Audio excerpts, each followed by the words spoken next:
need to see the empty screen. Yeah, there we go. There we go. Welcome back to another stream on Between Two Beans. Yep. I'm a host named Will. Yeah. And my co-host is Kevin there. Hey, everybody. Yeah. Episode 17, I believe, of Between Two Beans. Pretty cool. Yeah. So has your Alexa device gotten lots of love this week? Decent amount. Mm-hmm. There you go. How about you? We've been turning on lots of lights lately. Oh, really? The 2-year-old, she's not very clear, but Alexa does a good enough job of understanding her that she can turn lights on now. Oh my gosh, man! And she thinks it's the coolest thing. So it's like on. She can't get them off though. That's the problem. Okay. So she'll just like walk around the house turning lights on, and then I gotta follow her around turning them off. So, oh man. So yeah, I've gotten my Alexa devices have gotten some use this week. That's cool. But I think we'll get into it a little bit later. But I've also been playing a few games too. So cool. Yeah. That's one of our topics for today. But before we do, I found this article from Amazon. It's weird. And it was a interesting article on let me find it here.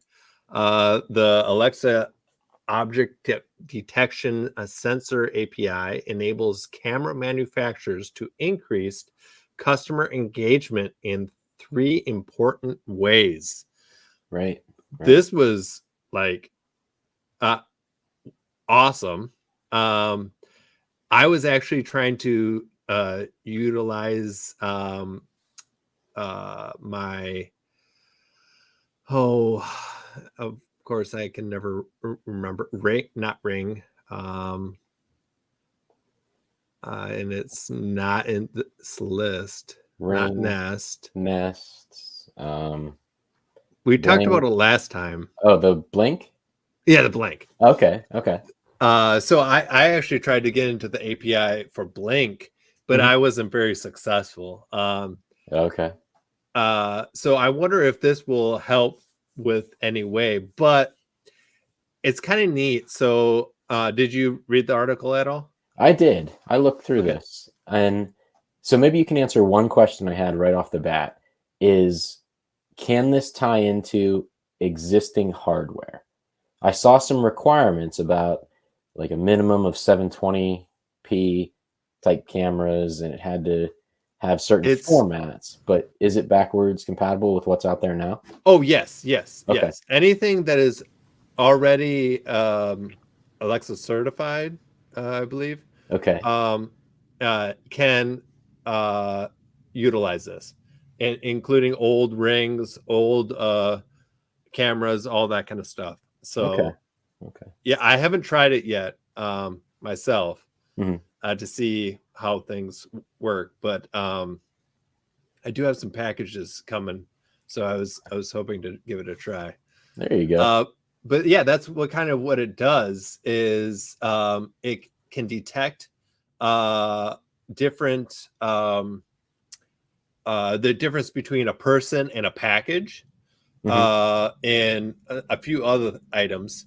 And it's on all like I said before, all Alexa certified, and even some anything that works with Alexa certification program. So there's Ring, Google, Adobe, for list some that they had in the article. So what this API does, it provides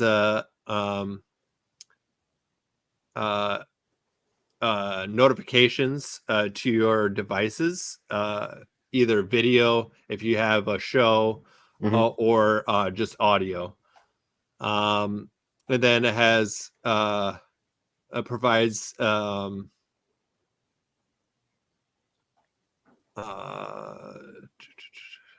I saw there were, I think, 3 different points that they were making. Like you said, the voice notification. And then I saw that it said personalized experiences to end users. Personalized. Yep. So that sounds kind of nice. I mean, if I can have, not just a one size fits all, but if I can kind of custom tailor that to my specific, maybe I want something on my back door to happen one way, and then my front door, because I have the Ring doorbells, and mine are a few years old, so I'm not sure. I'm gonna have to do some digging to see how far back they. I'm sure it's a firmware update that would update it to be able to utilize this. And I'm when they say personalized experiences, I'm thinking, different routines or stuff like that, where you can if you don't want anything stated on your back door, and then everything stated on your front door, or only packages stated on your front door, because you want to know when those Amazon packages you get. Something I would like. So something I would like is, remember this garage door opener that I still need to get? I want to be able to, maybe if it could be trained or whatever, and the UPS truck or the FedEx truck, whatever, starts backing up into my driveway, it opens my garage door. They can just leave the package in the garage door and then set it for a routine that 5 minutes later just closes the garage door. Bam. No porch pirates, nothing to, I mean, that would be kind of nice. So I know they have stuff that you can set up with Amazon, where they can put it in your garage via, I think it's called Key, Amazon Key. Oh, okay. They get a 4-digit code or whatever to enter in to open up your garage door, and then they put it inside, and then you could probably set up like a routine, like you said, after 5 minutes of being opened, close the door. Which I need to look into that. Look at that. Yeah, there's some serious potential here. So. Yeah, for sure. But I did see that third. That'd be neat. Yeah. It's one of those things that I almost need to think about how I would want to use it to make it fit my lifestyle, or I'd like to hear about other people putting it into practice, and then doing it. So I know I live out in the middle of nowhere, right? Cow country. Okay. And so sometimes there's deer that come in my yard, and they'll set off the motion light all the time. So if I could get a light that was more specific to, I mean, it might be difficult, I don't know, but like the dog versus a deer or a cat, or something, if we could really nail that down and have it only come on in certain instances, because there's times I'm sitting on the couch and all of a sudden I see a reflection in the window because the motion light went on.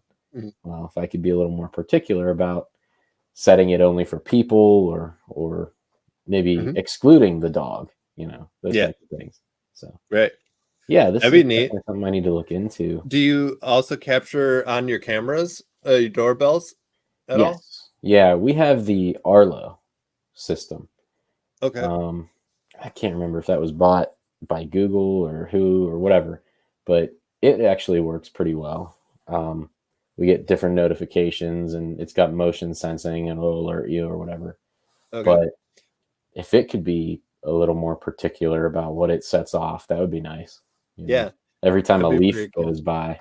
So we don't pick up deer, but but we pick up raccoons. Okay, yeah. And then the other day we saw a skunk. Oh yeah. So yeah. Huh. Cool. It'd be nice to not.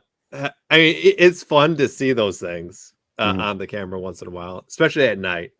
I think it's neat, but like each time a bird flies by, I don't need a notification. Exactly. Yeah. Yeah. Yep. So. Yeah, well, this is a really good article, and it was from April 27th, so really recent. And I'm kind of curious to see how people pick this up and run with it, because it's open to all developers, is what the article said. So, yeah, I would like to. I mean, I don't want to go into get into another thing right now, but when I'm have nothing left to do on my plate, I would like to dive into that. There you go. There you go. I'm kind of in the same boat. I like the technology. I like the potential of it. I just want to see somebody else run with it first, and then that'll spark me to maybe pick it up, that kind of thing. So, yeah.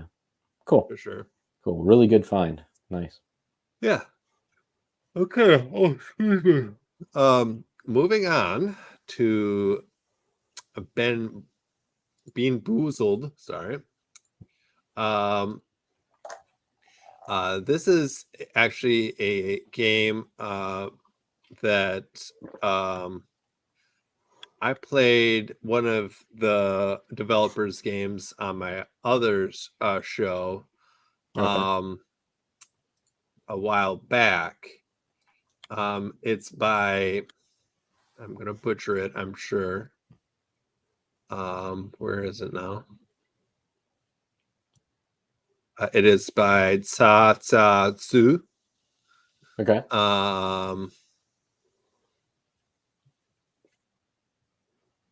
And the other one I played of theirs was Six Swords. A lot of people still play it. Okay. Yeah. Yeah. Pretty sure it's Six Swords. The name sounds really familiar. It's an RPG, but this one we're gonna play. I haven't played it yet. I don't know how the experience will be, but it's called Sub War. Okay. So I'm a little excited, hoping it will be good for us, but we will see. Yeah, let's check it out.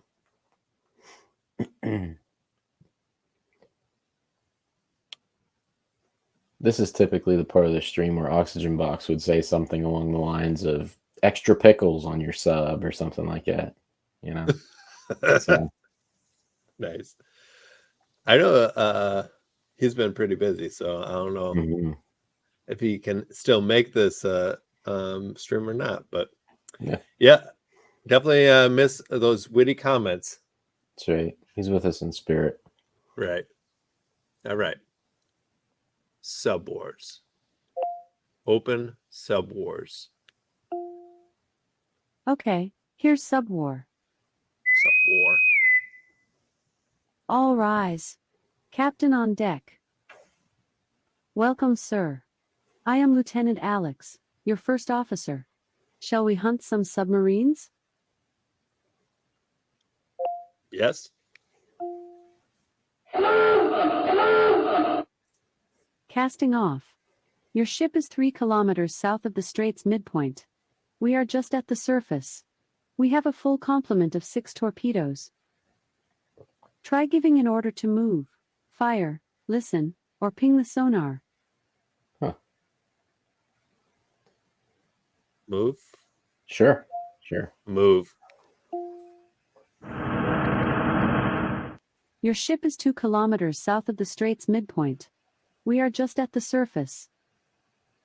What are your next orders? Ping. Ping. Sonar activated, sir.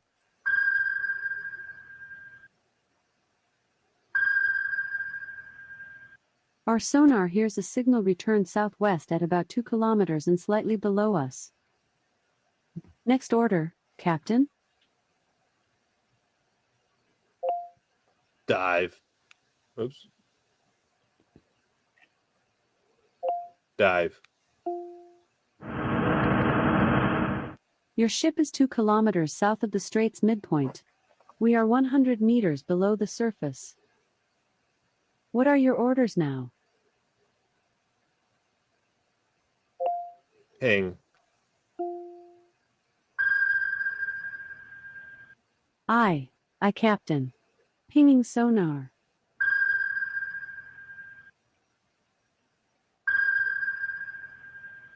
Our sonar hears a signal return right on top of us and slightly below us. Fire everything! Fire. Torpedo away, Captain. Captain Minnie commanding the U-22 enters the straits. We missed. Oops. What are your next orders? Fire again. Fire.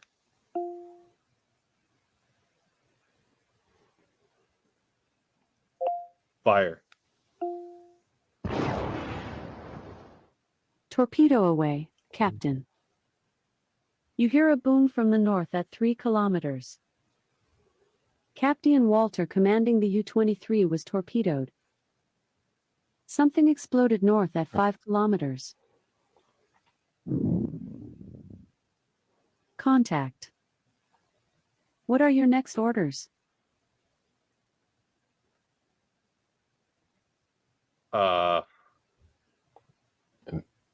Move? Try underscores. Move. Your ship is 1 kilometer south of the strait's midpoint. 100 meters deep. We have 4 torpedoes left. What are your next orders? Ping again, maybe. Ping. Pinging sonar, sir.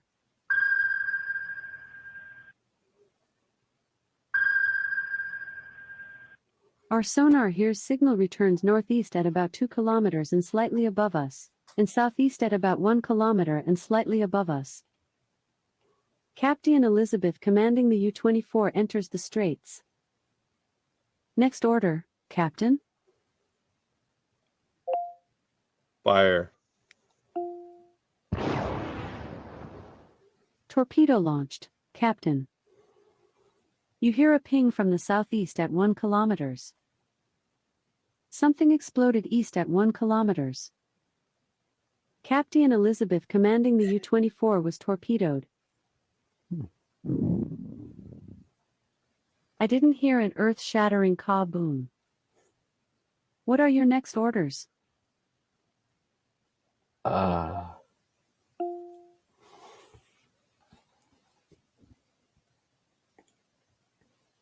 deep can you go? Dive. Your ship is 1 kilometer south of the strait's midpoint. Depth 200 meters. We have 3 torpedoes left. What are your next orders? I guess you could maybe go a kilometer down. I don't know. Underscore saying underscore 30. Dive 1 kilometer. Your ship is 1 kilometer south of the strait's midpoint.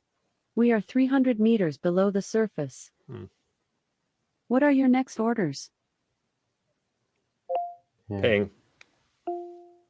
I didn't understand that. Ping. Sonar activated, Captain.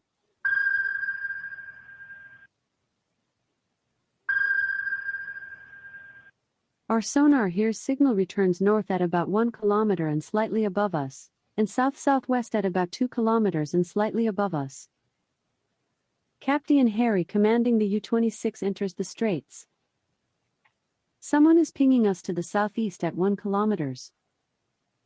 You hear a ping right here.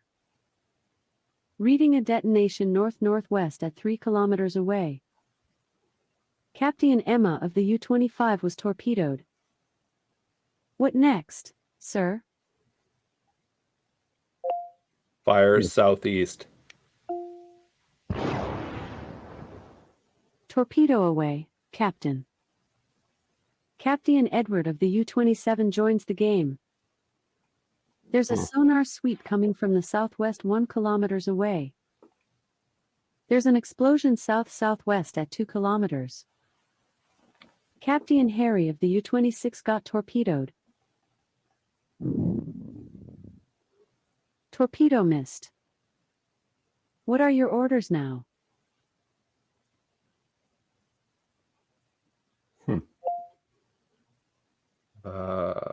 Fire. I don't know. Yeah. Fire.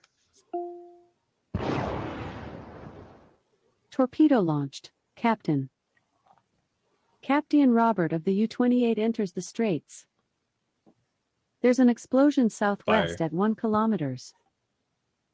Captain Harry commanding the U-26 was torpedoed. I didn't hear an earth-shattering kaboom. What are your next orders? I think we only have one more. I think we only have one more torpedo, yeah. But this is going to be really good for our discussion. I don't know what that underscore 30 means. I don't know. It makes no sense to me. Yeah. I'll just fire it. Sure. Fire. Torpedo in the water, Captain. Captain Henry of the U-29 joins the fray. Someone right here is pinging us. We missed. What are your next orders? All right, that's enough. Exit. Okay. So I'm probably going to reference this a little bit during our next segment. Okay. So, yeah. Cool. Yeah. I will as well. Just a little tidbits.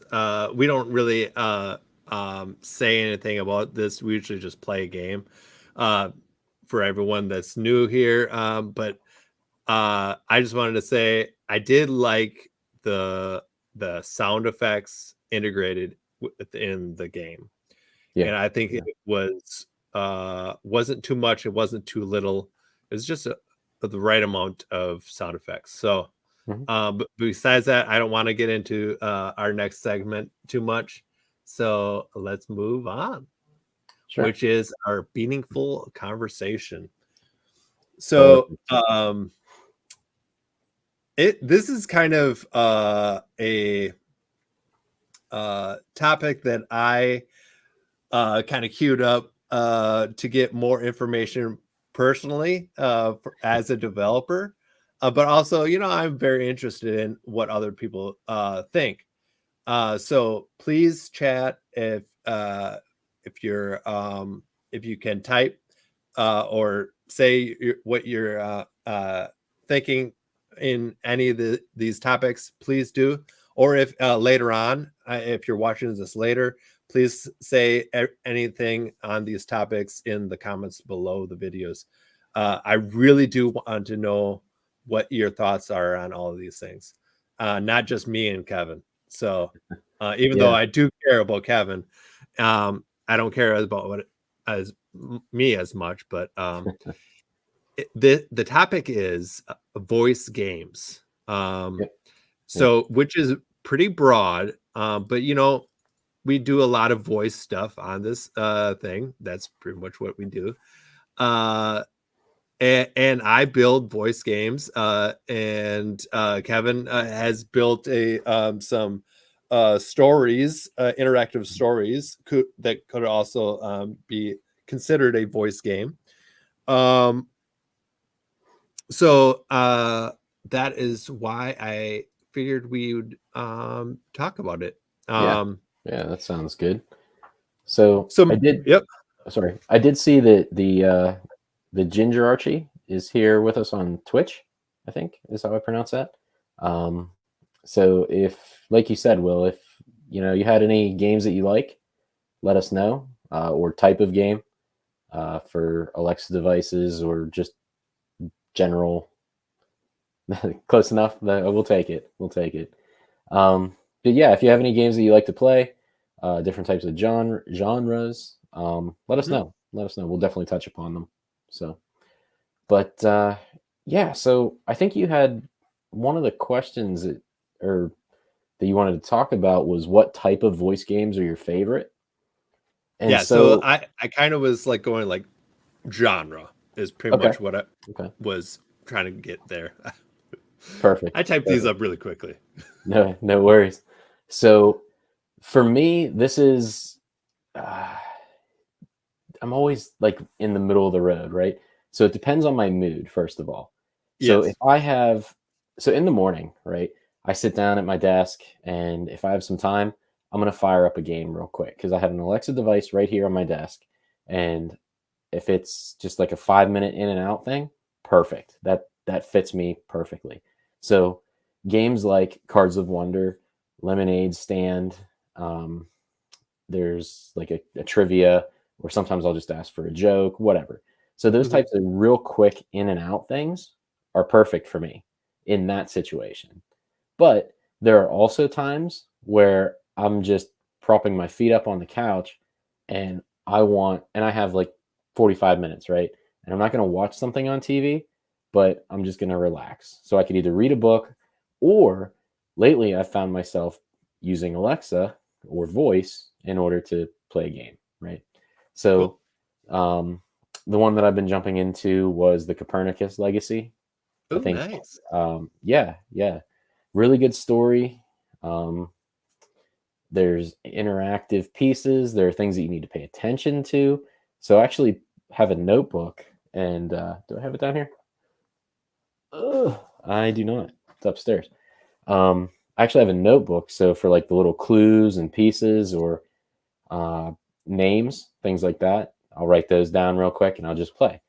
So those are good for the longer term type of things. Yeah. So I think to kind of answer the question as far as genre, I would be more of RPG or skill tree kind of strategy games. Okay. So for example, Lemonade Stand is one that I play every once in a while. And you're basically a kiddo with a lemonade stand at the end of your street. And you have to pay attention to the weather. You have to pay attention to what's going on, events or things. You have to set the price of your lemonade, how many signs you want for advertising, things like that. So it's kind of a little bit of strategy, but it's easy to pop in and out of. So, cool. And then you make money. More money means you can make more lemonade, more profits, expand your lemonade empire. So, those types of things. Same things like Cards of Wonder, right? Has a leaderboard and it's collectible. So I like those types of things. Excuse me. I like to climb a leaderboard. I try and push, as much as I can. Or if there's, things to collect, I'm a hoarder. Can you see this? I collect stuff. So I like those kinds of games. They definitely pull me in. So I can't say, like, I've played some racing games, Forza and stuff like that. Never on voice, haven't done that one. No. But yeah, I would say the two genres would be kind of like a strategy RPG kind of game for me on voice. Okay. So how about yourself? I'm pretty much right with you. I enjoy the RPGs. I've been enjoying American Band. Yeah. That one is a new, but it's fun. It's easy to get in and out. Mm-hmm.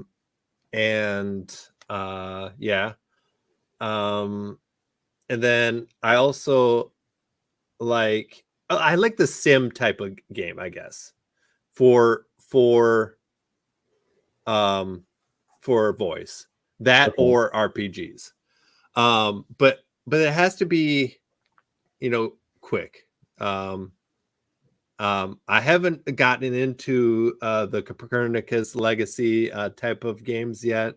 Mm-hmm. I enjoyed the game when I played it, but I haven't had the opportunity like you were just, Sitting down for a long time. Yeah. Yeah. But it sounds fun and I enjoyed it, like I said. So I might change things up. You never know. Yeah. Did you did you ever play the Room games? They were on mobile. Or they are still on mobile. There's like the Room 1, 2, and 3. They're kind of like a puzzle game. Okay. Like a 3-dimensional type of puzzle game, and got to look for subtle clues and hints and pieces and parts, right? So it's kind of like that with voice. So I guess you could even throw some puzzle elements into it. Nice. In there too. But what example of like a sim game were you talking about for voice? Oh, like American Band. Okay. Game. Yeah. Gotcha. Or like like Lemonade Stand. Okay, yeah. And that's the neat thing about voice is when you use your voice to play these types of games, it really overlaps genres quite a bit. Like I found that a lot in voice games. So yeah, pretty neat.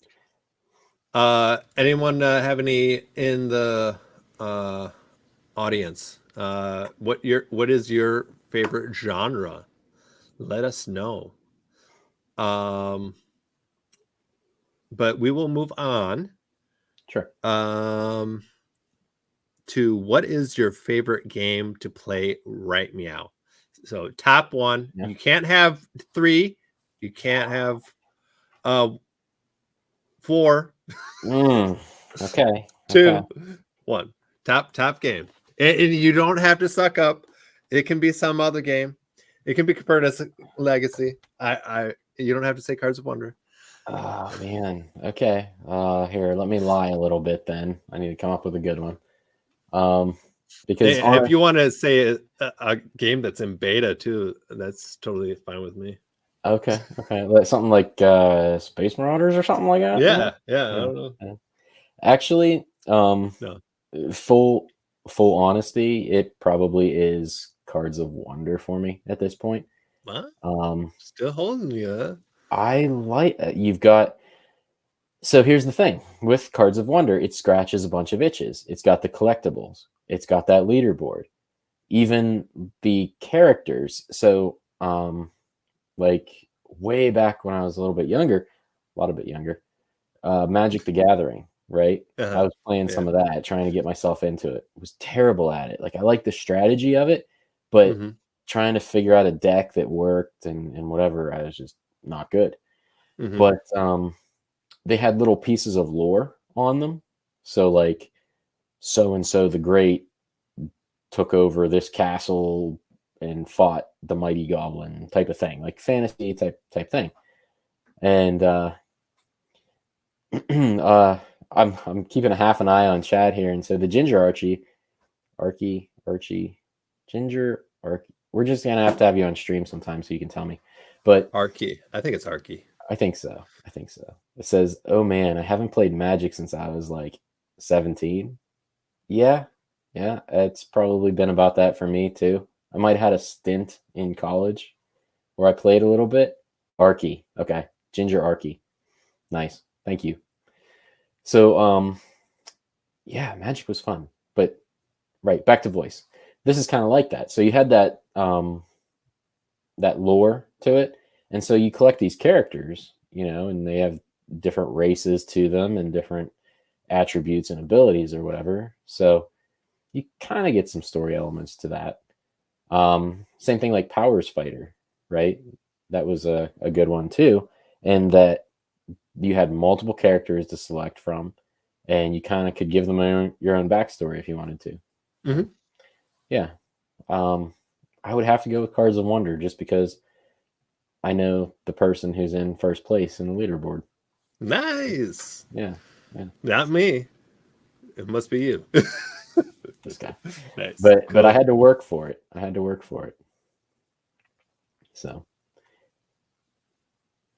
yeah, cool. But yeah, I would say being honest, Cards of Wonder, it's probably my go-to. It scratches that little quick 5-minute itch, Yeah. or I can play against the computer as much as, I play that quite a bit. Player versus player too. Pretty neat. Awesome. But that's my one. I can't have a top 3. So how about yourself? Me, I'm still gonna stick with American Band. Okay.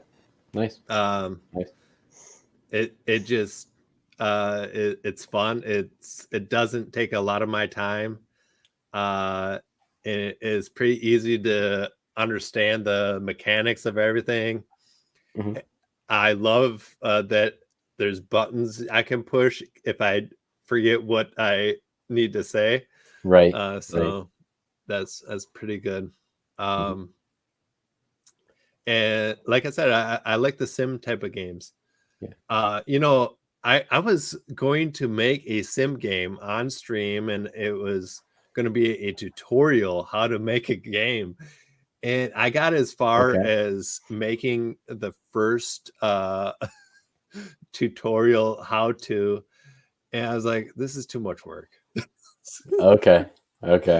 So I ended up not making my sim game, and I ended up making Space Marauders instead, which I'm really happy with. But, absolutely. So you went from making a game tutorial game to just full on making a game. There you go. Yeah. But also a different genre. Right.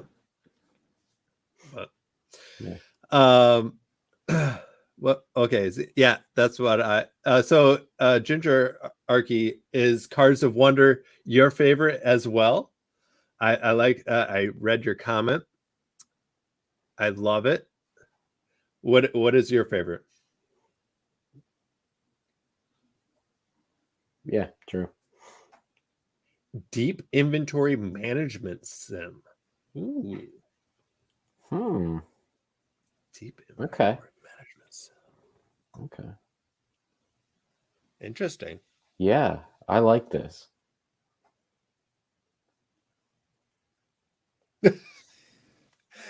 If you have a personal conflict, I mean, you can say whatever. We don't care. But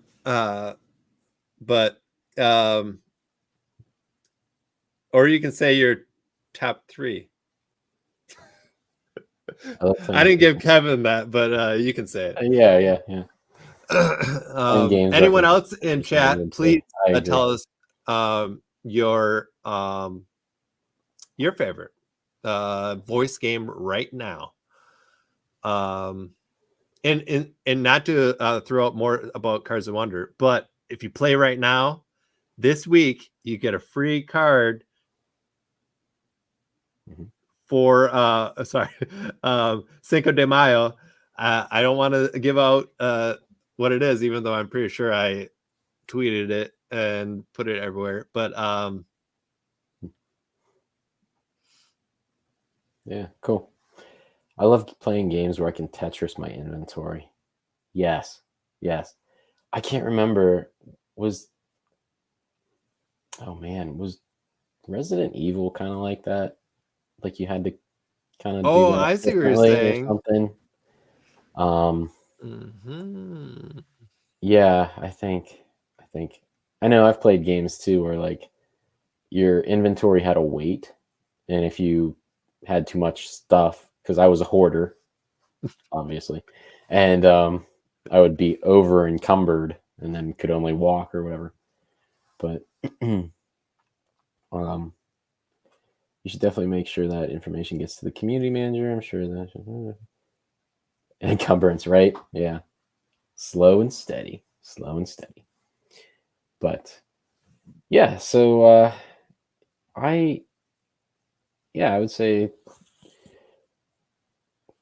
yeah, I guess I would just say, like, I agree with the inventory management part too. I like those types of games. Which Space Marauders That's true. is. That's true. Space Marauders has inventory management. Which weapon do you want? What? Yeah. Although I do not have it where you can play Tetris with the inventory. Sorry. I haven't figured that out. I just have, you can replace it or trash it. Yeah. So we've talked about the things that we like, though, right? But what should you avoid when, like, so like let's say I'm going to build a game, right? Mm-hmm. What game mechanics should I avoid? Do you have any thoughts? Complicated mechanics. Mm-hmm.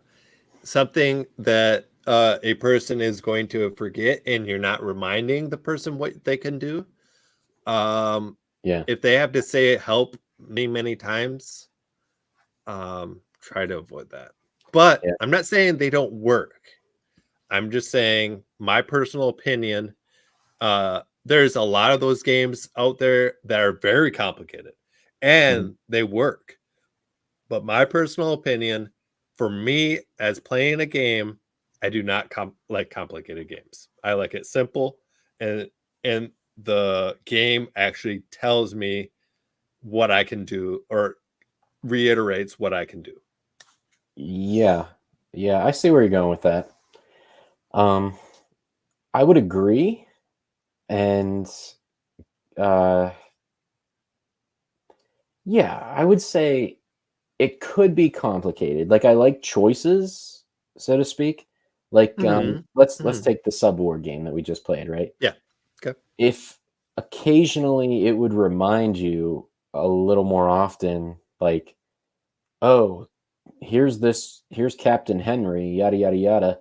Do you want to ping again, or would you like to dive, or maybe it's a good idea to fire a torpedo? You know, you can say these types of things or these prompts in different ways multiple times, so that one, it doesn't get old, but two, it kind of reminds that user these are your options. You know, because like the lemonade stand game that I referenced, it prompts you for each one. It's not very complex, but it prompts you. So what would you like to set the price of a cup of lemonade? Okay, great. And what do you think you should pay for signs? This, you know, so it kind of prompts you, walks you through it. I do like that. But I don't need my handheld all the time. So again, you know, the Gingerarchy and I are on the same page in the fact that we like it intuitive, you know? So if it just has a natural flow to it, and it makes sense, perfect. Yep. So I like your thoughts on that. Mine would be, and this is tricky, but what do I want to avoid? Bad pacing, or proper use of the voices, because there's actually an Alexa voice called Kevin, and it's kind of like a child, isn't it? It's a thing. Don't use that for, you know, this gruff old sailor guy, you know. That was my man voice. But so yeah, don't use that for your character. Really has to match, your voice has to match, right? If you're using a like, let's say you're playing a game with a robotic assistant, you can use a robotic voice, and then sometimes the natural pace of that robotic voice doesn't really match well, so you need to kind of tweak that with some pauses or some breaks, kind of thing. So it's more of like what I want to see in a game rather than what to avoid mechanic wise, but it's kind of the foundation is pay attention to pacing of the voice. And I don't know if you caught this in Sub Wars, but there was Captain, and then they spelled the A and the I were reversed or whatever. So it was like Capitan or it was pronounced different. Oh, I didn't hear that. No. Yeah, it was Captain. And maybe that was intentional because it seemed to be all the other, I don't want to call them enemies, but enemies in the game. But you can tell whenever there's a misspelling because it's just so obvious. Same thing with if I would misspell, I don't know, bear or whatever, and it's beer. Like, obviously, that's a typo, and it's very obvious when you're listening to it. So just paying attention to these types of typos and spelling errors, that kind of stuff, it goes a long way for the quality. So, but as far as a game mechanic to avoid, I would also say,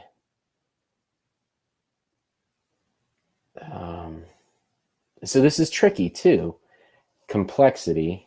Like I want it broken down a little bit. Like I don't mind a complex game, but I don't want it all at me up front in one massive paragraph. Yeah. Where I have to like constantly pay attention and process it very quickly or take, and I know I mentioned this, like taking notes, but the Copernicus Legacy is well paced and it breaks down this kind of information in a easy to digest way. It's not just word vomit that you have to kind of memorize in a way. Yeah. Did you have any other thoughts on that? Because that's a good question as far as mechanics to avoid. I was just going to say that I see it a lot in what you were saying in the pacing and any spelling or grammar errors, mostly spelling, in the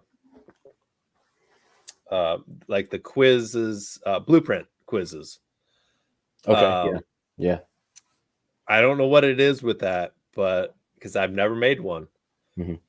But it seems like sometimes if you don't have a space in between words and you have a period, it's supposed to stop, after the period, it will read dot instead of stop and pause. Yeah, we've seen that a few times on stream. So, yeah, many times. So that is one big thing that I do not like at all. But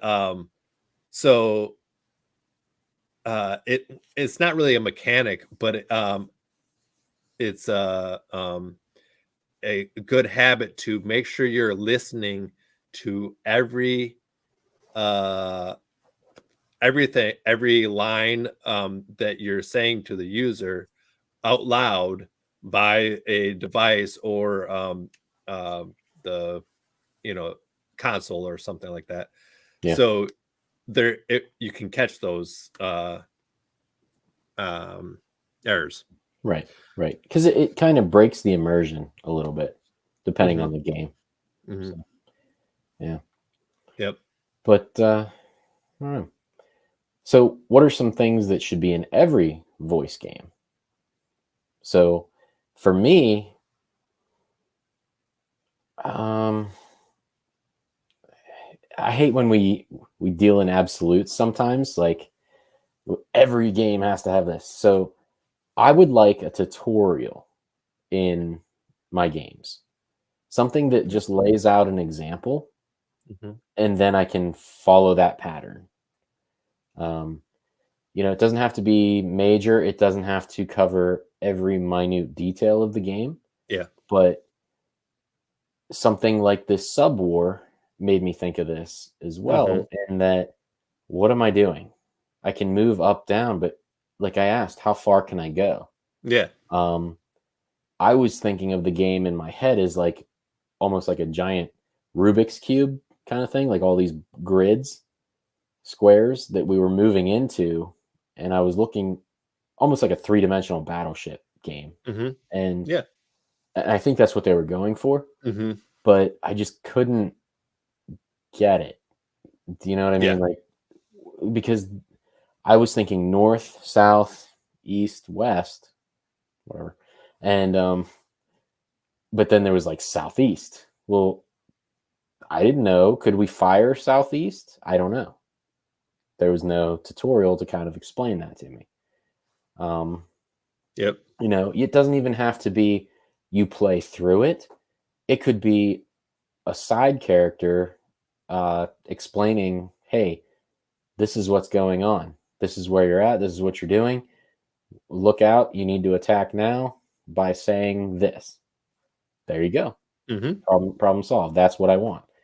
The other thing that I think every voice game needs is to almost have two different versions sometimes.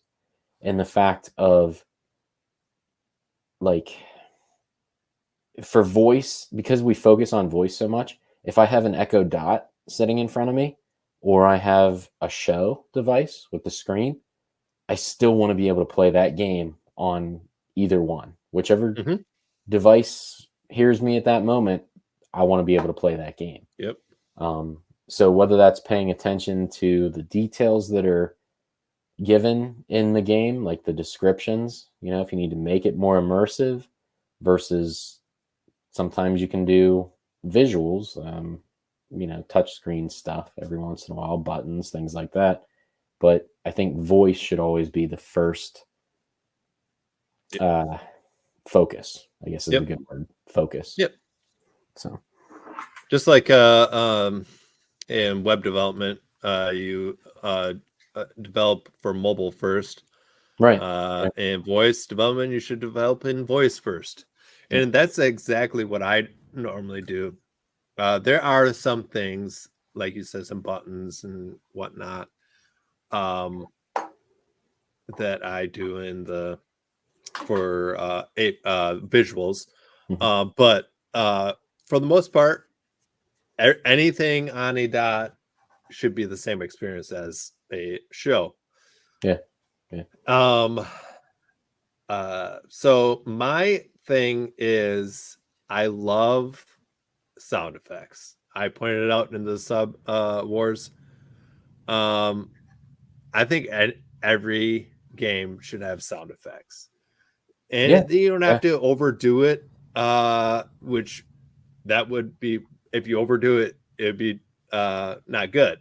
So you just have to play with it, put in here and there, and just make sure the flow of the game with those sound effects included sounds correct and fun. I think sound effects, that's what it does. It makes a game more fun.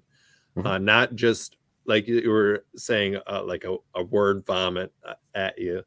And most of those games won't keep my attention if you don't have sound effects. Obviously, quiz games don't always need sound effects, but it's nice. Still nice. Well, that's like, so let's real quickly, let's break this down. So the stories, like, you have Audible, right? And you can listen to audiobooks, and that is just somebody varying the pitch of their voice or using different character voices, so to speak, for telling you a story. I've created a few like choose your own adventure type of stories, and I use sound effects in those. And when I first did it, I just create the story, so it is word vomit, and then I go back through again, and I add character voices. So if one of my stories, there's a fire chief, and he's got that gruff old, you know, grizzled man voice, like my normal voice, and you know, and then there's like female voices, other male voices, like, and they're all different characters that gives them their own identity, right? And then after I'm done with all that, I go back in, and if my character is walking on the sidewalk, I add sound effects for steps. If they slam a locker, there's a locker slam sound effect. So I actually, when I create my stuff, I go through it 3 different times. Well, minimum of 3 different times, because story, and then character layer, and then sound effect layer. Nice. Yeah, I agree with you 100% on the sound effects, for sure. It just adds a whole nother level to that. Yeah, for sure. So. And if you can, I know I'm blanking on it, but it was one of those choose your own adventure creation tools where you could input voiceovers into that exact slot, and if you could add voiceovers to your game, that's makes it even much better. Yeah, you've just taken it up a whole other notch. Yeah. Yeah. And even though Space Marauders has mostly just my voice, which is so amazing. I know everyone loves it, but I still it's makes it unique, I guess. So like you said, it's another level of immersion, I guess. Yeah. Engagement, immersion. Yeah, definitely. Completely understand where you're coming from. So yeah, anyone really in chat have any of their needs for voice games, what you need to have in a voice game, let us know in the chat or in below on the comments. Yep, definitely. This was a really good conversation. Gosh.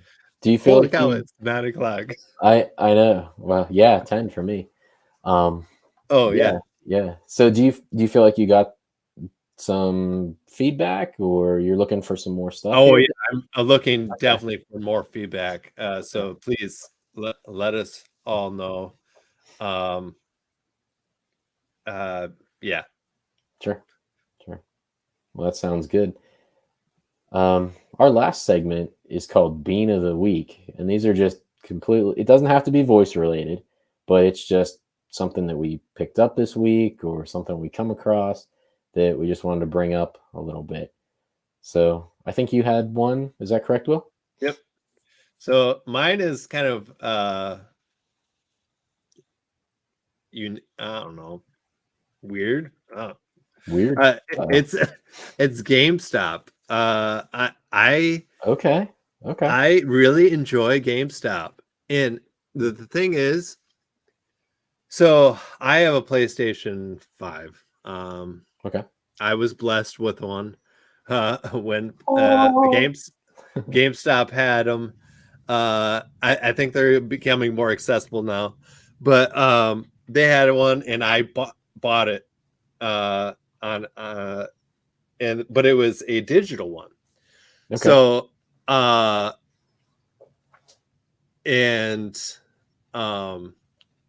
get $5 a month to go, towards anything in the store. Sure. Because I'm a premium member, I had to be or a member, or whatever it's called. I had to be a member to GameStop to get notified of these PlayStations going on sale. That's how I got it. Right. So I can't remember. I think it's like either $20 or $25 for the membership for a year. Yeah, exactly. That it is how they get you. But I guarantee you, I've utilized my $5 at least the last 4 months of this year. So I've easily gotten almost all of it back, if not all of it back. Nice. And the one thing I enjoy about it is utilizing that $5 to get PlayStation cards, because I can't buy actual games. It's a digital version only. Right. So I have to buy them through the PlayStation store. So I get PlayStation cards, utilizing my $5, and whatever, however I purchase them. But I think it's really pretty cool to do that way. But cool. Yeah, I'm a fan of GameStop. Yeah. So I used to go into GameStop all the time. Like, even if I wasn't looking for anything, I'd just go walk around, see what was the latest and greatest stuff. Mm-hmm. They always had some like exclusive pops, Oh yeah. So I'd always take a look at those. Yep. And for sure. Yeah, sometimes you would even see what people were trading in and everything, so you could see what somebody gave up and what you could pick up. So yeah, that's a good pick. I like that. Makes mine kind of boring. So mine are shoes. But so when I was younger, I used to run a lot, like everywhere. Like I just run just to run, right? So I ran cross country, and lately I've been hiking trails when it's nice out because there wasn't anything else to do, social distancing, whatever.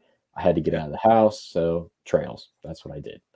And I found these shoes, and they're New Balances, right? Like your typical dad shoe, but these are sporty looking. They're cool dad shoes, but they also have some tread on them. Are they black? They are. I should have got like the all white ones, I didn't actually look at them. The ones I got, they're kind of like a blackish gray with orange trim. They're the cool kind. Will, they're the cool kind. Okay, all right. Yeah, I'm cool, right? Yeah, these look decent. Thank you. Yeah. I mean, if you got the all black ones with the silver, then that's a total dad shoe, like old dad shoe. Yeah. I gotta be careful. But I'm telling you, these shoes, I love them. Like, if I could buy 6 pairs at a time and just stash them in the closet, I would. Really?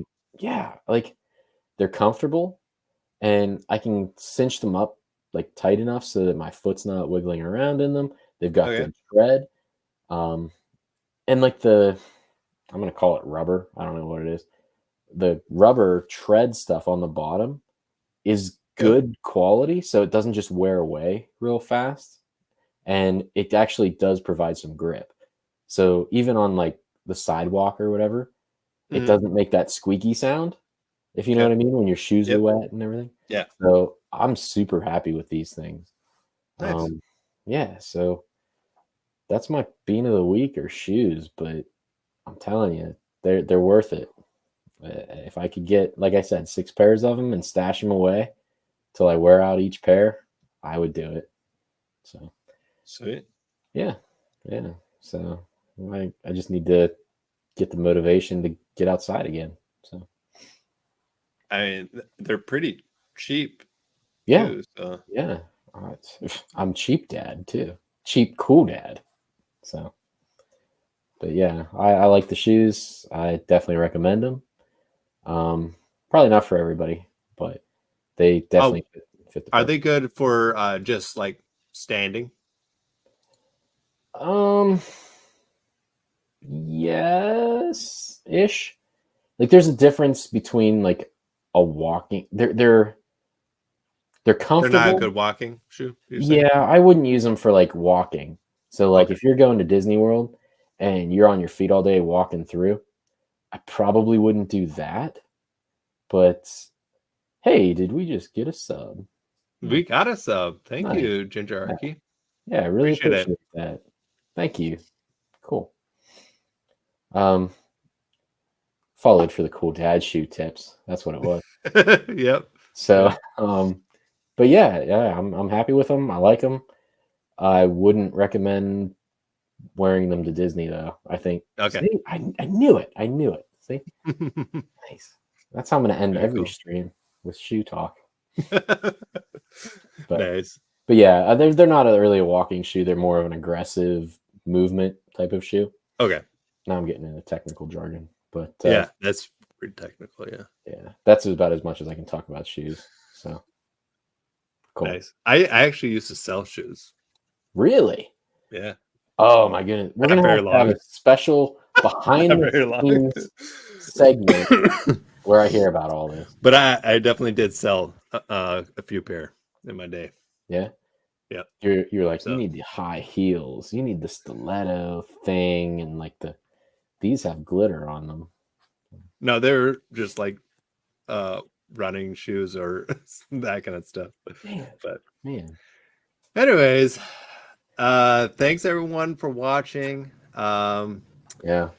And please let me know what you think of all of our comments or questions in the comments below.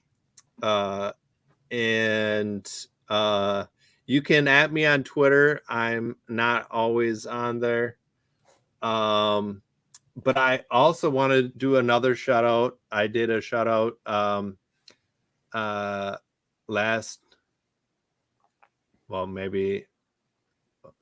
there we go. Do another shout out to that for Alexa Games Discord server. Right. So please join us there. Also, you can at me there anytime, or DM me, private message me, whatever you want to do, whatever you want to call it. Besides that, do you have anything else? No, not really. Thanks for hanging out with us. I'm gonna shout out Gingerarchy. I just like pronouncing your name now. But thanks for stopping by. It was fun to interact. I don't really have too much. I'm a pretty basic guy. So, but until next week, we'll see you next week. Sounds good. Take care, everybody. Bye, everyone.